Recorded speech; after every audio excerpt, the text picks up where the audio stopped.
This is a 2019 Husqvarna Vitpilen. Not the Vitpilen. They are a little bit different. The Vitpilen has the handlebars that, I don't know how you'd call them, the raised handlebars. They're not connected to the triple tree like that. I love this bike. It actually is really neat. I guess Husqvarna and KTM go hand in hand, or I don't know what you call that. Like they work together with a lot of the bikes. And so this engine is, I want to say, the KTM RC390 engine, or the Duke 390 engine. It's actually built pretty much exactly alike. When I was working on this Jaden's RC390 a while back for the oil change, it's the exact same thing. The engines look exactly the same. I don't want to say that that is true, but I will say that it looks exactly the same, to be honest with you, and it feels the same. And even on the frame, I don't know if you can see it right here. You can't see it, but you can see KTM AG Austria, and it also says KTM when you take off the fairings. The frame is KTM. I think the engine is KTM as well, but Husqvarna has their own set of fairings for this model and own design that KTM has not created. I really like this bike, to be honest. I think I hit about 95 miles per hour in 5th gear. I was just almost topping it out in 5th gear. So maybe top speed like around 115, somewhere around there, 110 to 115. It's not an extremely fast bike, but it is very, very nice and nimble around the streets and the roads. And I mean like extremely nimble. For how lightweight this bike is, it is insane. Just handling wise and everything.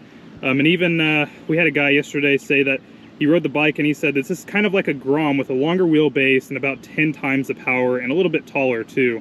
I said, you know what, that's a really good way to put it, to be honest with you. I did a few minor but major cosmetic things when I got the bike. Originally the fairings were all white. I got these new 401 fairings. I took the stock muffler off. It still has a cat on it. It's a little bit louder, but it's not bad. It's actually like the perfect tone. Got a new front fender, windscreen, bar end mirrors, and the phone mount. And to be honest, it's a really, really neat bike. I've never owned something like this before in my life, like a cafe racer, or I don't even know what else you would call it. Like it's almost a mix between a cafe racer, scrambler, and nearly a dragster. I guess it depends on the style. Also, different modes on it that you can change. I think there's like a supermoto mode, just like the KTM, the RC390 has. And I think that's really neat. I'll show you guys what it displays. It'll show the temperatures for your oil. This one has just about 3,900 miles on it now. Yeah, the fuel light's empty. It's got ABS too, and you can definitely feel it. It works really well. No quick shifter on this one. I don't know if they come with a specific like package that you can buy that has the quick shifter, but this one specifically does not have it. It also has the spoked wheels. The newer models do not have these, but I do really like it. I think it makes it like it's the perfect touch with this bike. But also it comes with the rear hugger, the stock. It comes with the stock hugger with the license plate mount on the back. This one does not have that, but I don't mind either way. Both of them look really good, but this side mount looks really nice. I also took the passenger handle off. I didn't like that. This calls for a more sleek design, and that passenger handle is just not it. The seat is not very comfy at all. It's just really, it's really stiff. That's actually really hot, and I just got off it too. To be honest, the F900 that I just had, it weighed so much more, and it was so much more comfy compared to this. But the style that this is, and for how lightweight it is and everything, it is a really good around town commuter bike. If you're just wanting to go to some little meets or whatever, have some fun, maybe do some stunts. Like, I mean, this thing came up really easy in first gear, just power wheelie. I wouldn't take any long trips with this. This is something that you would want to take out just every other night, or maybe once a week or a few times a month, just to cruise around town, go to the bar, maybe go get some coffee, something. I mean, something more for like city commuting. And I mean, I wouldn't, to be honest, if it were me personally, I wouldn't take it out in the countryside, like country roads, back roads and stuff. The suspension is just not it. Especially if you're going to be hitting potholes and stuff. This is really solid. This feels like you're riding a board, is what somebody said, and it is truth.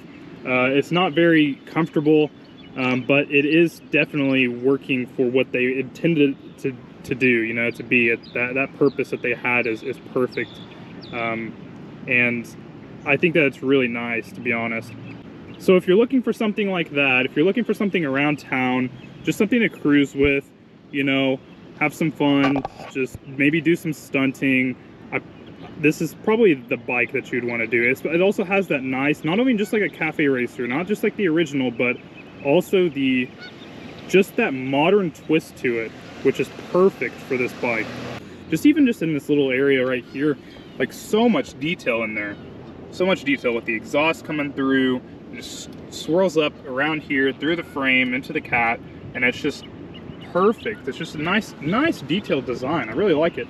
I am missing the front middle gas tank piece that I have it, but I'm having trouble putting it on, which I understand. It's kind of difficult. These fairings are a little bit, but these bikes are not hard to work on. You can figure it out yourself, especially if it's like you're wanting it for like a first bike or something. This is not something that you would want to pass up. I think this is a really good first bike. Now, if you're talking about like I don't have a long-term review. This is a pretty short-term review. This is what I would think of me owning the bike for a month and a half.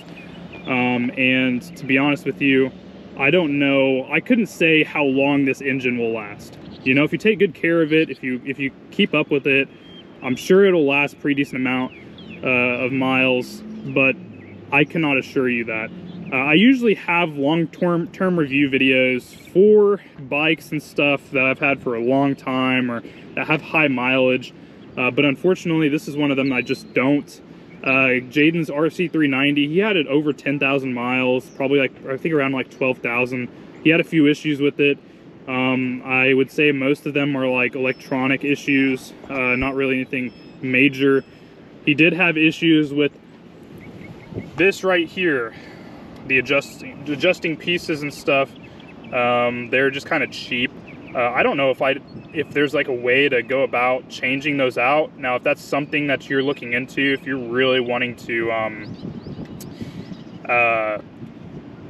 just make this immaculate and just as strong as possible, that's something that you should change. Other than that, I'm not sure like what you would change with it. It's a pretty decent bike. If you want to get a different seat, you're going to do longer rides, and you want to commit to longer rides, then get a different seat, or have like an upholster, put some gel right here and redo the whole thing. That'd be a good idea. It's not upright. It is very leaned over, hunched over. It's more of a like kind of, I can compare it to like the R6 positioning, body wise. To be honest, it's really rough. I haven't rode like I haven't rode a bike in such an aggressive stance in a while. Like I said, this is the Vitpilen model. There's a Svartpilen, and it has the upright handlebars, and it is so much more comfy. It's something that if you're looking between the two and want to know like what the differences are, that is definitely a big difference. And if you're wanting something to like commute on, but you're going to be doing longer rides, I would definitely look into that model. Also, if you're like going through the country and stuff, maybe do not get this bike. This is more for around town commuting, and they did a really good job with it too for that specific riding style. But yes, also I don't know about quick shifters. Somebody asked me about a quick shifter the other day. This one does not have a quick shifter. I'm not sure about the new ones, if the new ones have quick shifters or not. That's something to do some research on. I'm not going to sit here and falsely lead you into believing that it has a quick shifter or that the new models do, because I am not certain. This is just a review on this specific bike that I own, that I've been riding for a little bit. I have not rode it a crazy amount, but it is amazing. And it has a lot of torque too. And for how light it is, it feels like almost like a Ninja 650. Power to weight ratio is almost like a Ninja 650. It feels like you're riding a Ninja 650 because of how light this is and the power of the engine, it's really nice. It's really nice. I owned a Versi 650 a long time ago, and I loved that bike. Well, I'm gonna wrap it up. This video is probably gonna be like 9 minutes long or something. This is my review on the 2019 Husqvarna 401 Vitpilen. This is not the Vitpilen. There are differences. Do not go and buy the fairings for the Vitpilen for your Vitpilen, because they do not line up 100%. I found that out the hard way already. But like I said, great bike overall. I cannot give you a certain like, I don't know what you'd say. I cannot give you assurance to say that this is going to last several thousand miles and it's extremely reliable for the long end. But I will tell you that it is a very good bike, and it is very, very fun to be cruising around with around the cities and stuff like that. I will give a thumbs up on this one. If you guys want to buy this thing, I fully support you guys. I usually fully support every bike. I don't ever really dislike any specific motorcycle. I think they all have good like pros and cons to them, but in general, most of these bikes are really, really good. So I'm not going to sit here and disapprove of any bike that you want to get. All my review videos, you'll see me saying that you should definitely get this bike. And then it doesn't matter, like I have plenty of review videos and review videos of bikes that I didn't even own, and I'd say that they're always worth it. You know, it's a motorcycle, you only have one life, you don't know when it's going to end. I definitely would say just buy the bike.